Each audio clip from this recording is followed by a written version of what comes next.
আমাদের জীবনের মনটা পরিবর্তন করতে হবে। এক একটা মাহফিল, এক একটা দ্বীনি মজলিস, এক একটা খুতবা, এক একটা আলোচনা, ওলামায়ে কেরামের এক একটা সোহবত আমাদের জীবনে নতুন মোড় যেন তৈরি করে দেয়, আমাদের জীবনকে যেন জান্নাতমুখী করে দেয়, জাহান্নামমুখী কার্যক্রম থেকে আল্লাহ যেন আমাদেরকে সরে আসার তৌফিক দান করেন।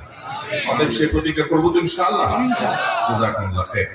ভাই, আমি খুব বেশি আলোচনা করবো না, সামান্য কয়েক মিনিটে একটা বিষয়ের উপর কথা বলে এরপর আপনাদের প্রশ্নোত্তরে চলে যাব। এরপর ইনশাআল্লাহ আপনাদের জন্য কিছু বই আমি উপহার আনছি, সেগুলো ইনশাআল্লাহ দেব। আমি শুরুতে কোরআনে কারীমের বেশ কয়েকটি আয়াত তেলাওয়াত করেছি। এই আয়াতগুলোতে আল্লাহ রাব্বুল আলামিন দিন এবং রাতের 24 ঘন্টার মধ্যে একটা বিশেষ সময়ের গুরুত্ব এবং মর্যাদা বিভিন্ন ভাবে ফুটিয়ে তুলেছে। ফজরের আগে এবং ফজরের পরে যে সময়টা, দিন এবং রাত 24 ঘন্টার মধ্যে এই সময়টা, বিশেষ করে সূর্য ওঠার